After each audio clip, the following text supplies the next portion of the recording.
Welcome to Totally Talent Podcast by HR.com, your go-to source for all things talent.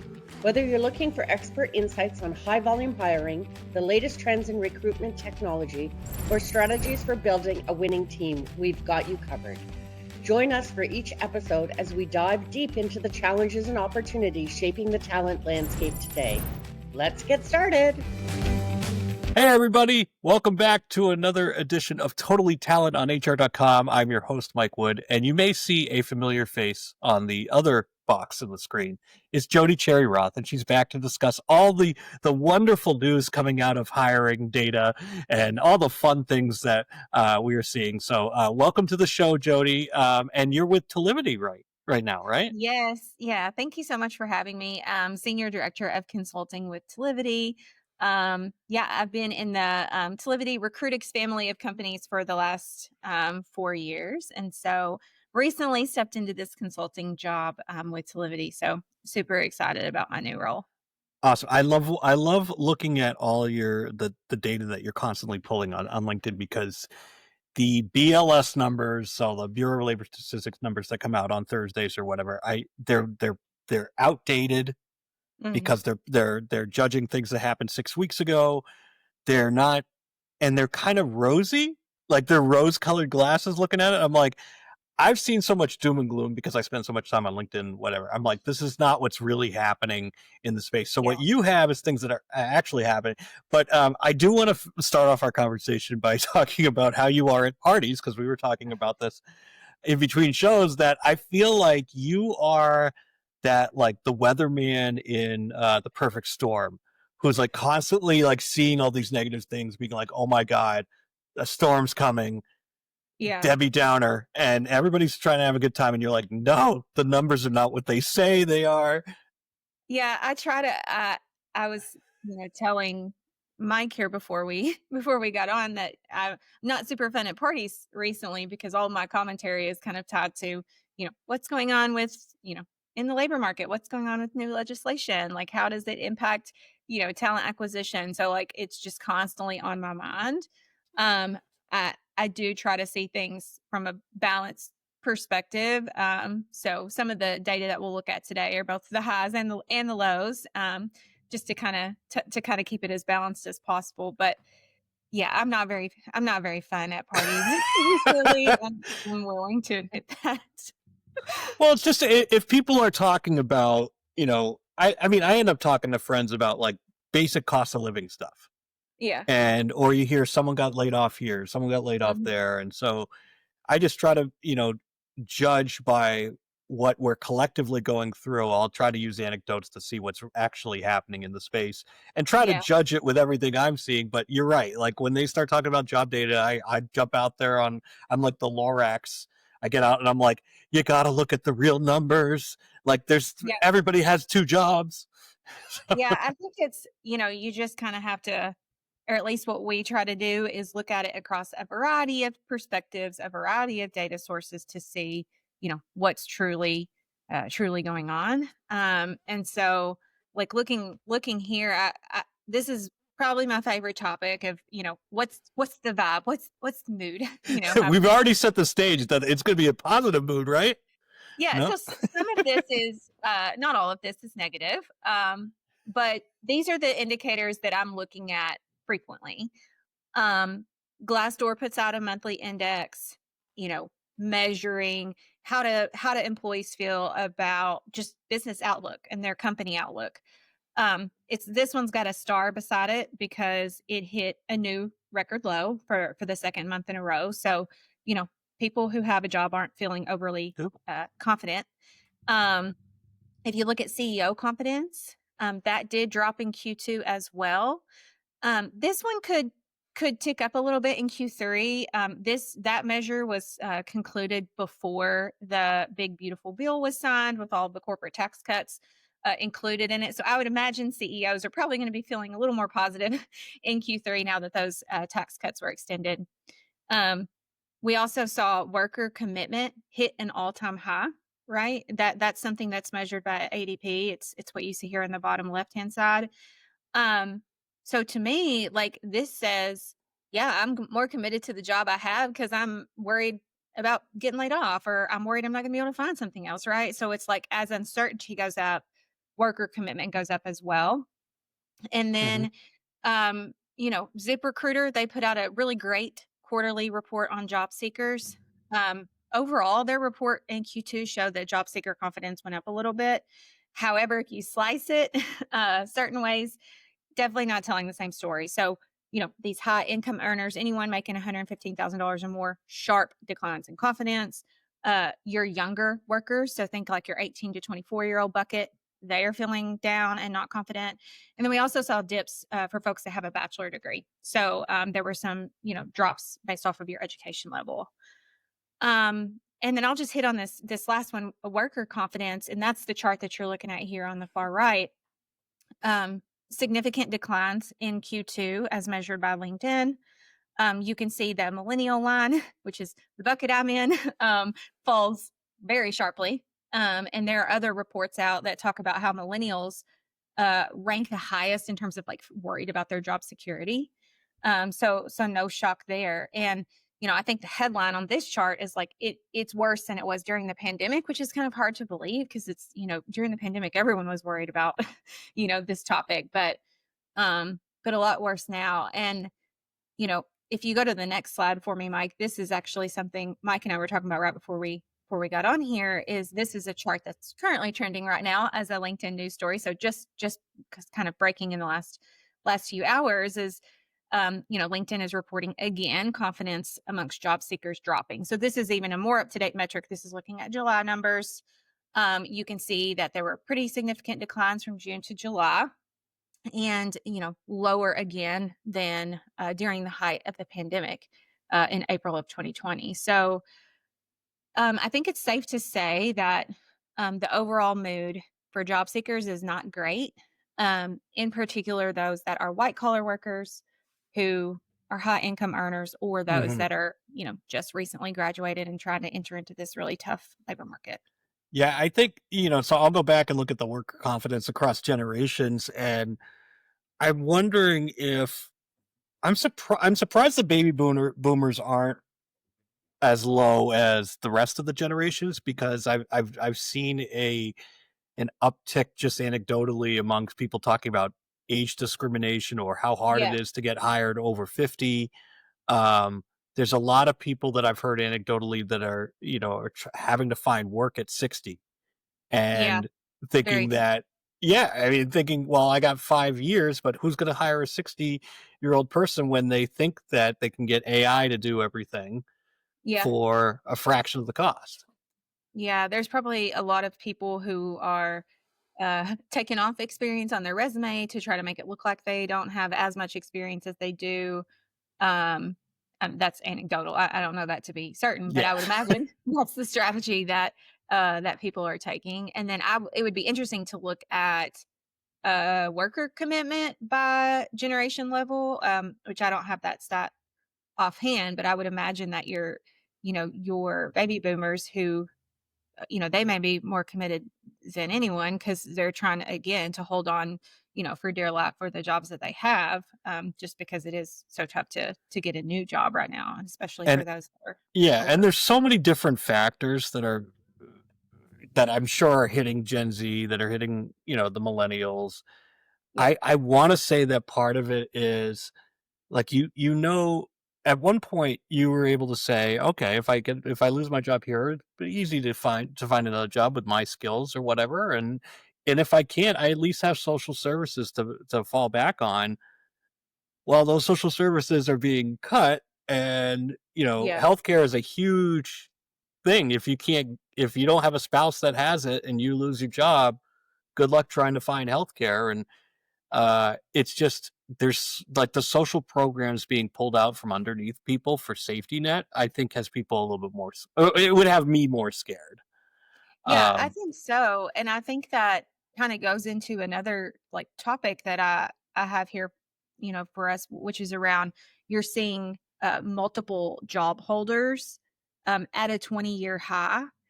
The percentage of people that have, more than one job. And I think a lot of that, if you look here on the right hand side, the driving factor is more money, like the need for more money to boost your income. And I think a lot of things are driving it. Like one of what you just mentioned about safety nets. Absolutely. I think there are studies out there about people feeling less, financially secure.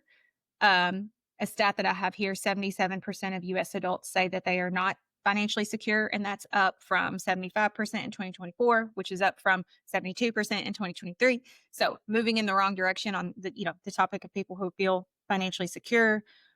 People need access to money faster, which is why a lot of people turn to, this more gig style work, because a lot of these gig platforms, they pay you daily. And for people that don't have savings or people who have, emergent things come up, it's like literally they're working for that day to be able to have the cash at the end of their shift to go buy groceries that night. So it's like this immediate, sort of need. And then I read a report actually that came out of Indeed Hiring Lab this morning that talks about how, wages overall are staying pretty steady, but there is 43% of workers whose wages are not keeping pace with inflation. And Oh so yeah. those workers are falling, sort of even, further behind. And so, I think some of that is leading to this trend we're seeing of people working multiple jobs. Um, and then I otherwise think there is this, more cultural shift toward working a portfolio career, or more of like, I'm putting in, a couple days here and a couple days there at another company. Um, Really for, diversification of income, I think is what people are trying to do. And then my prediction, going out on the ledge here, my prediction is that this will only continue to increase over the next 3 to 5 years as AI becomes more and more prevalent. I think that, your corporate 9 to 5 as it has existed as we've known it, I think it's just going to look a little bit different, because I think people are going to have to turn to more of that freelance, gig style employment. Um, and the healthcare piece is going to be really interesting because, Yeah. that's the big draw for people to work 9 to 5, is to be able to have access to health insurance. So, Yeah, I mean lots. that's the biggest thing. That's the biggest thing is if you have somebody that has health insurance, you can do. Then if you're getting health insurance from somewhere, you can go do things that more align with what you want to do in your career. Yep. Otherwise, it's like I just need to work to get health insurance. I do love the fact that they sold us these like gig jobs as like I'm going to go. I love embroidering pillows, and so that's going to be my little side hustle. And then no, I'm door dashing, I'm Ubering, I'm doing random tasks on Upwork or Fiverr.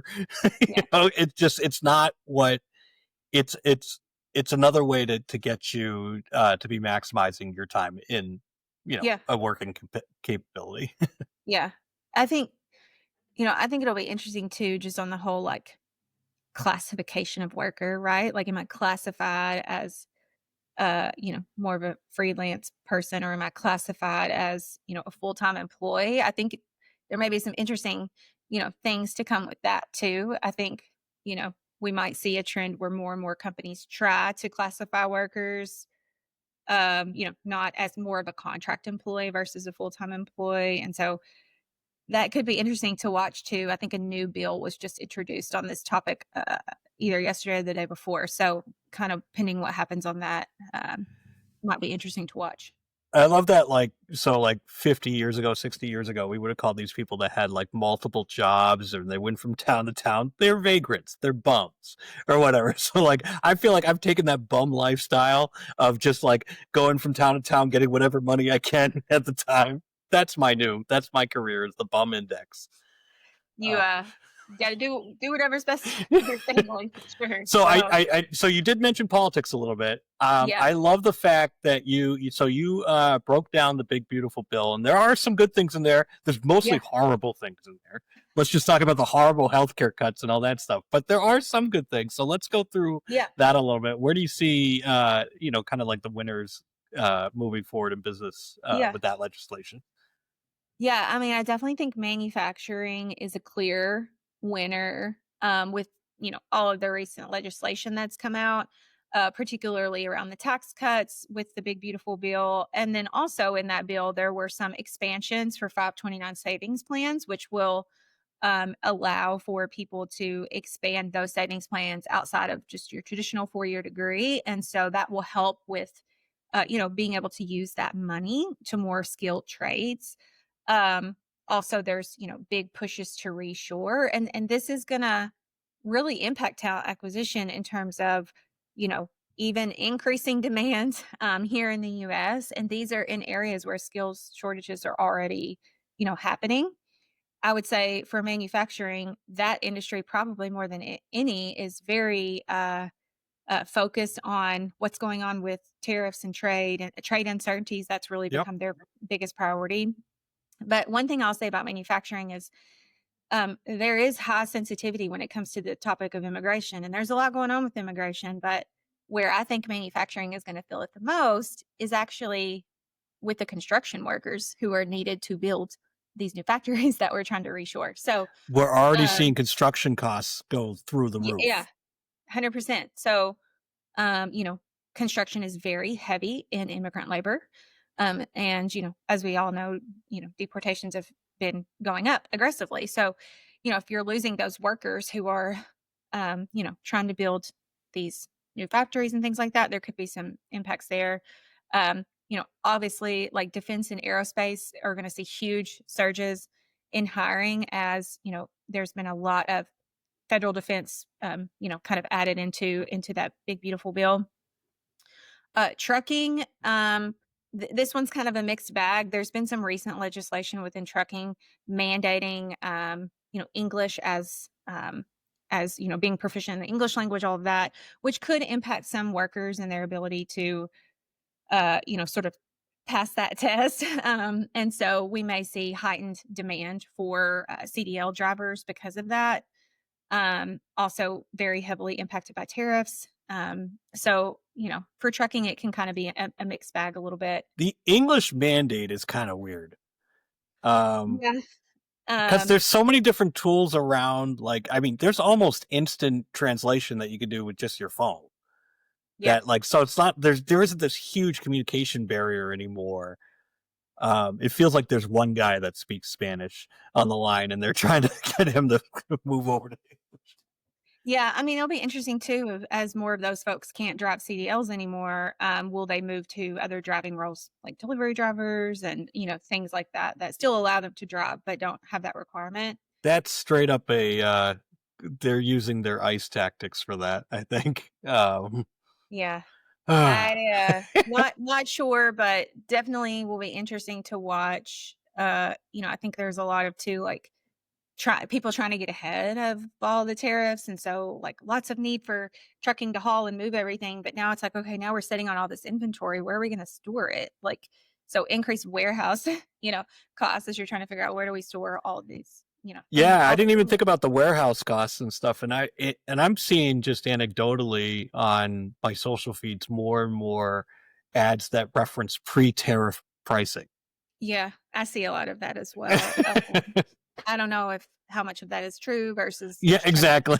to but yeah, certainly, food services, retail, another one that's kind of impacted here by tariffs. I do think for that sector, at least for food services, that the whole no federal tax on tips may help that population of servers. So I think that's a good thing.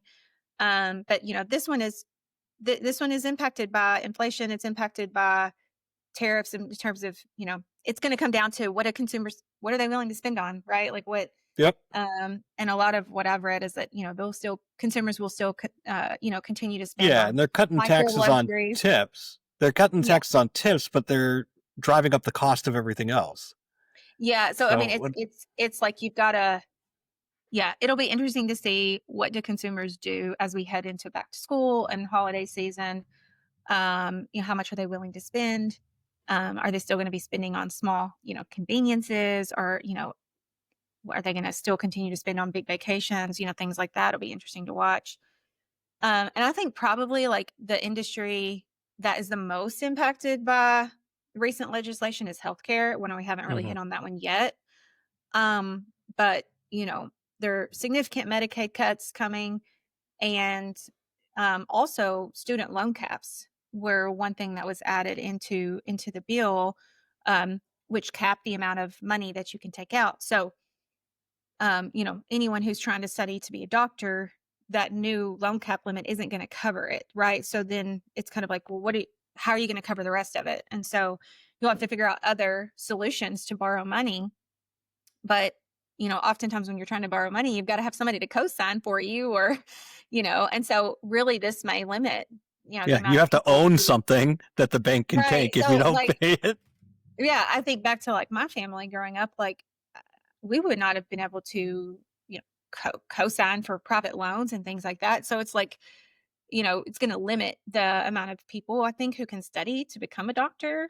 And we're already seeing, issues on the visa side and, immigration reform topic as it relates to physicians who are, heavily dominated by, um, you know, folks that are coming from abroad. So, I think there's going to be a lot coming, I think, with doctors supply in terms of shrinking pipeline.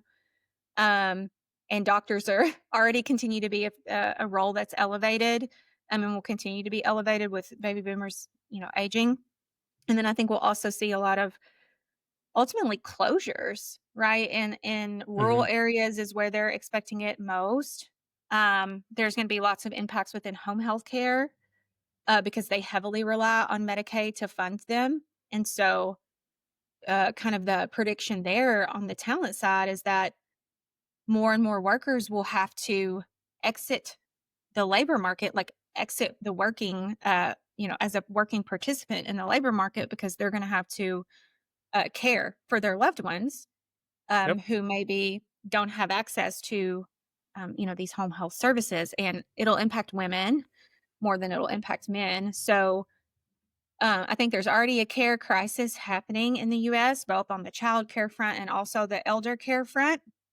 And I don't know that these Medicaid cuts will move us in the right direction on that topic, at least for elder care. So, Yeah, there's um, always a need for 'em. My father-in-law had MS and he had a home health care aide.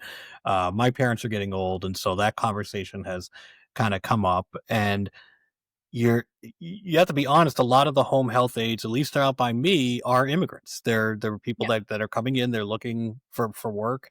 If you're creating a culture of fear where they can't take those jobs, are you going to have a home health aide that is just is going to be trained to do everything, or is it going to be a kid? Like, who's going to fill the spot? And so they've cut out yeah, this massive hole in the jobs that American workers mostly don't want to do. yeah. And so how are they going to fill that? It I boggles my mind.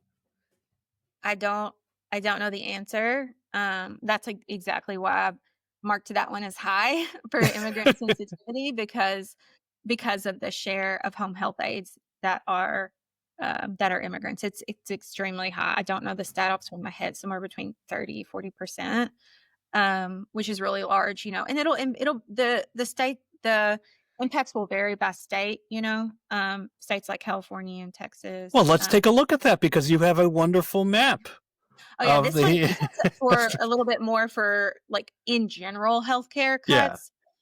These are projections, state by state projections for healthcare job losses due to the Medicaid cuts. And this isn't immediate, right? Like this is over the next few years. This chart is looking at how many cuts do we expect by 2025. So we'll start to see some of these effects come into play, over the next year or so, but they're really going to accelerate in 2028. And so by 2029, 500,000 jobs are expected to be cut across hospital, physician's office, pharmacy, long-term care providers. And your job losses are going to be the worst in states where poverty is the highest. So Louisiana, Mississippi, New Mexico, West Virginia, Kentucky, those are the states that will have the most impact, states that are higher in poverty. And then the states where poverty is the lowest will have the fewest percentage point losses. So states like New Hampshire, Utah, Minnesota, Colorado, and Maryland, as an example, will have the least impacts in terms of job losses. So this will be interesting to watch. There's already been headlines of healthcare companies trying to get ahead of this and making cuts. And then, you know, I, I don't know.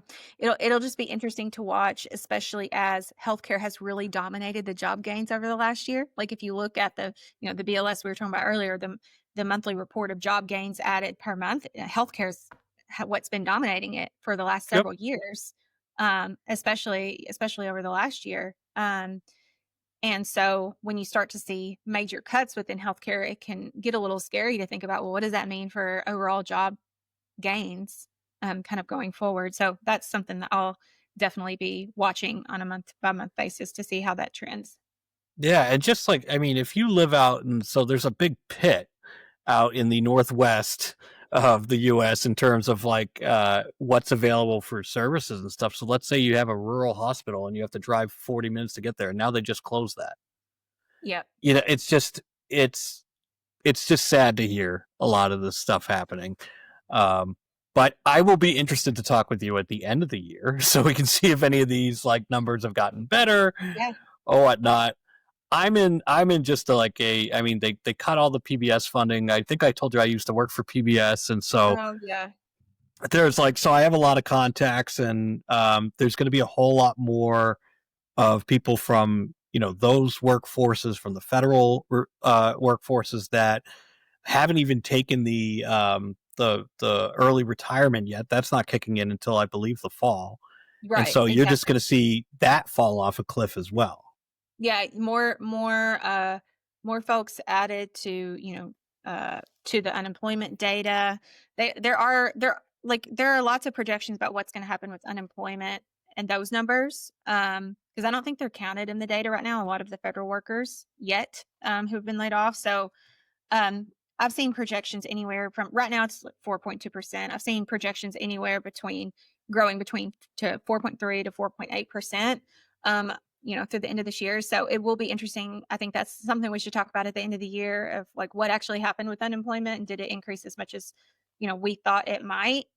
Um, I will say that the younger demographic, those that have like just recently graduated, are pulling that number up because we're seeing unemployment really tick up in that group, which I think is on my next slide here. Um, yeah, you can see recent graduate unemployment has started to move up higher than your national And it looks like unemployment. it's the first time that's happened in 30 years. Right. Yeah. I was reading a report that just got published by Oxford Economics, which is the chart that you see here on the left. And the quote from one of the senior economists there at Oxford Economics is people that have obtained a bachelor's degree or higher have higher unemployment than the national average. And this is the first time this has happened in 45 years. So it is notable. Um, and I will say a couple of things that I think are happening here.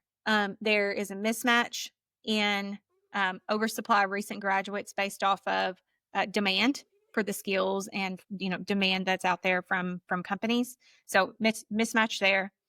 I think there's also hiring freezes or slowdowns happening for this entry level talent.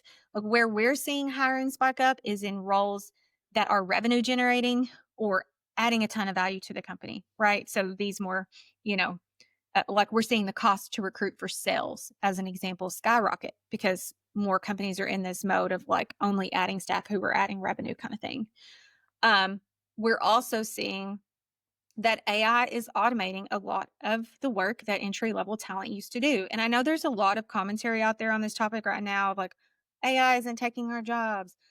I don't really subscribe to that commentary because I actually think that AI is taking some of the entry level jobs. And I think, I've got text messages from friends in my phone right now across multiple different industries, multiple different roles saying, our leadership is saying we are not hiring any more people, make it work. Use AI to make it work. We are not hiring any more people. Like you got to get it done with what you have. Um, Again, multiple different industries, different friends working in different jobs. Yep. So I definitely think there's something to this. I think also that like all the layoffs that have been happening recently, I mean, layoff rate overall is still really low, but I think the amount of layoffs due to AI is being underreported. I think it kind of can get bucketed into, oh, technology advancement or automation. So anyways, I think there's something to the topic of what's happening with AI. And in particular, what I wanted to call out here on the right hand side is that where unemployment gains are the most amongst recent graduates is in this bucket right here, professional, scientific, and technical services. So if you're asking, okay, what jobs fall into that? It's actually a pretty large category, but you're talking about a lot of your tech workers who are more predisposed to this topic of AI. But you're also talking about people like marketing, accounting, legal, consulting. Those all fall into that bucket.